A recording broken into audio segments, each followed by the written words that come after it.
Hey,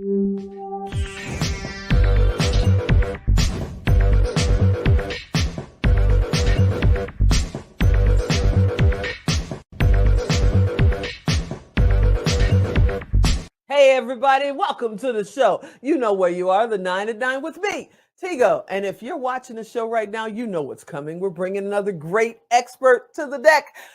But this one's really going to help me because you guys have heard me talk about my wonderful grandsons ever since I started this show. And they're all getting bigger, 3, 8, and 16 going on 30. And I have no idea how to talk to them. So what do? I go get someone that has the art of talking with children. Rebecca Rolland is here today. So sit right there. We'll be right back.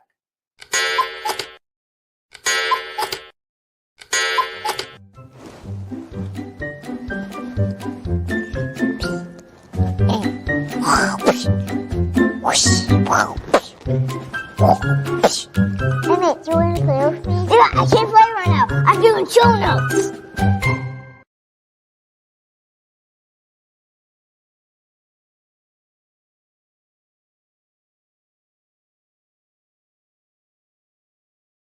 Hey, everybody, welcome back. Yep, you heard me right.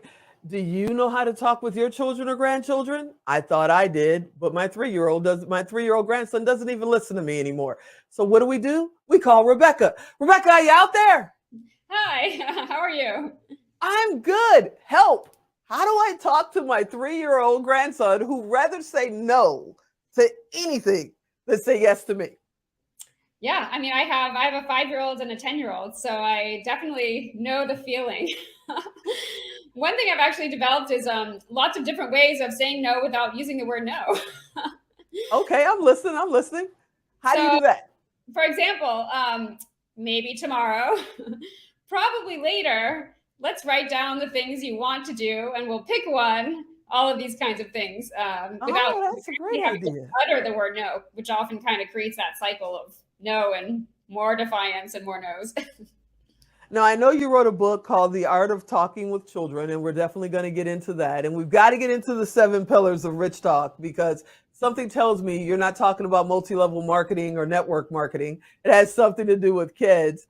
But, I was so excited when I read your bio and everything. I'm like, oh my goodness, I'm going to actually be able to connect because I feel like as I get older, the kids are just speaking an entirely different language than, when I was a kid, because when I was a kid, you were seen, you weren't heard, you had no opinion. My dad was like, when you get a job, you can have an opinion. Until then, forget about it. So what makes it different now? We've got so much going on. You and I were talking about war earlier. We're just coming through a pandemic. We've got kids going to school at home. How do you connect with your kids now? Yeah, so I think there's a couple important things. One is to focus on the back and forth.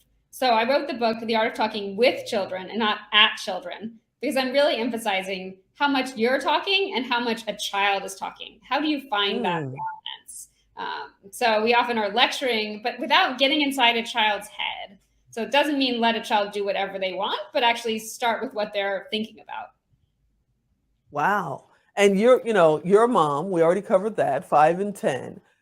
But you also this has been your passion and your education. You've got a doctorate in education. So what made you decide to work with children? Where did that come from? Yeah, so I was really loved language for a long time. And I met some kids who just couldn't express themselves. They had lots and lots of speech problems, lots of difficulty making themselves heard. And I saw how much this impacted their identities and their relationships. They couldn't make friends. And this was really inspiring to me as a challenge to think, well, how can we help these kids? And I started to realize kids who don't have those huge difficulties also have trouble making themselves understood a lot of times. So this really brought me all the way full circle. And what about social media now? Now with social media, I was talking with the doctor yesterday, and I was in a room that had to be 30 people in there, from little kids to grown-ups. They all had their phones or their tablets or whatever, and everybody was doing this. There was absolutely so how is that affecting kids if they don't get that social skill of interacting and all of that? They're just focused on the next swipe up. What does that mean for us? Yeah, I think it's a big problem. And I think it's not just social media. So I make a difference between how you use social media actually. So like Okay. you said, is everybody alone together? I like that word Mm. because they're all sitting there, they're all together, but they're not interacting. And I think that Hmm. kind of use of social media really does lead to a lot of isolation and stress and anxiety. I'm a big home improvement watching person. I drive my brother crazy because he comes here and I make him watch it. And I saw one where they built a restaurant and they put what they called the phone holder at the end of the booth. Mhm. Everybody, before they could place an order, they had to put their phones in the pocket. And I was like, that's amazing. And it made me focus when I went out to dinner or lunch or breakfast at how many people were sitting together at a table and not Mhm. talking to each other because they're so focused on their phones, right? So we Exactly. started for holidays. We started, time for dinner, time to hang out. Everybody had to put their tablets and everything away. When Mhm. kids are little like that, when they're 2, 3, 4, 5, and 10, how is it affecting them if they're not like have somebody in their world that says, time to put it down? Yeah. Can it be too much? Yeah. Oh, definitely. And it's actually interesting. There's research showing like, even 2-year-olds, if their parents are on their phones a lot of the time, especially kind of as a habit, the 2-year-olds are exploring their worlds less and they're connecting with the parent less because they kind of know my mom or my dad, they're not paying attention to me. They're paying attention to their phones. So to realize how much this is impacting kids when they're not actually exploring their worlds because they don't have anyone to talk about it with is going to be a huge problem growing up. So how, I saw where you really focus on cultivating children's creativity, kindness, and curiosity. How do you do that in 2022? Yes, a couple of things. I think one is to make time, not all the time, but at least in sort of 5 to 10 minute chunks throughout the day, to really sit and listen to what kids are actually interested in. So actually listen to the stories they tell you, ask them why. Why do they like something? Why are they curious Mhm. about that? Get them to kind of explore their own minds. And just doing that in little chunks can really help bond you and also teach you about your child. At the top of the show, I said we're going to talk about the 7 pillars of Rich Talk, and I was kidding about it not being network marketing. It's not network marketing, is it? No, no, no. This is the idea: is how to jumpstart kind of more meaningful talks with your kids. So rich talk doesn't mean rich in money, but kind of rich in the quality. Nice. So what's the 7 pillars? Because Alan's going to cut us off soon. Of course, yeah. So the 7 pillars are learning, empathy, social skills, confidence, play and creativity, openness to difference, and the last one is temperament. So how to actually work with a child's temperament. And where did you come up with these 7 pillars? What made you decide to just focus on those 7? Because I know there's 7,000 things you could teach. Of course, yeah. So for this book, I did a combination of things. I used my own experience, but I also did a ton of research talking to experts from around the world. And these 7 pillars were results because I thought they're important for children's development, and they're also things we can influence by conversation. So I wanted to do actually what works, and then how can we actually do something on each of these areas. That's how I came up with it.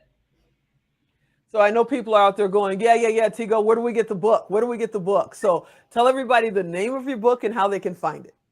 Yeah, so it's called The Art of Talking with Children, and it's available either through the HarperCollins website or on Amazon or in many major bookstores also. And I got to ask you, as a doctor of education, as a mom of 2, what's your secrets when everything, because it happens to all of us, when everything just seems to go off track? You had the plan for the day, you guys were going to do whatever, and it just imploded. What's your secret to get through those tough times when you just want to tell the kids, go back to bed, we'll start again tomorrow? Mm-hmm. Yeah, I mean, I've been there. I've for sure been there. I think the biggest thing is to try to find the humor in it. Try to laugh about it with your kids and even comment on it. I'll say things like, "This is just way out of control. Like, let's think about this. How can you help me bring this back together?" And kind of like even for my 5-year-old, he's sort of recognizing like, whoa, this is like, I was acting a little crazy. Like I gotta try to, let's redo that one. And so seeing it kind of as much as possible from a lighthearted perspective can kind of stop that sometimes. So I got to ask you, just give me a little tip for the mom, the dad that's out there and they're just feeling like I cannot do this anymore. I'm going to pack my little bag and I'm out of here. I'm moving to Dubai. Yeah. What would you tell a parent when they feel like they're just at the end of their rope? Yeah, I would first say just to give yourself a break, that there's so many expectations for parents and caregivers that it's impossible for everyone to do it all. So if you're not doing it all, I think you should feel like that's very typical and that's fine. And I would say to just feel like if you need to have time for yourself, ask for time for yourself if you can, even a few minutes, and then realize that your kids also need time to themselves. So sometimes we feel like we have to be with kids all the time, but actually there's a lot of research showing that we need downtime as children as well. So feeling like that's not a bad thing. You are the best, Dr. Rebecca. I'm so happy that you came on. I hope you'll come back later and we can do another just deep dive on just the 7 pillars. I think that would be a lot of fun. Thank you so much for being on the show and hanging out with me. Oh, thanks for having me. This was great. You're the best. Hey, everybody, you know what to do. Go to Tigo Direct if you missed the name of the book. But I'll tell you again, it's The Art of Talking with Children. Not like my dad who talked at me. It's The Art of Talking with Children. Go to Amazon. You'll be able to find it there. Or go to tigodirect.com, type in children, type in 7 pillars. Dr. Rebecca will come up and reach out and talk to her. I hope you enjoyed this episode. I hope you'll come back next time. And as always, I'm Tigo. I'll talk to you next time. Oh, I got to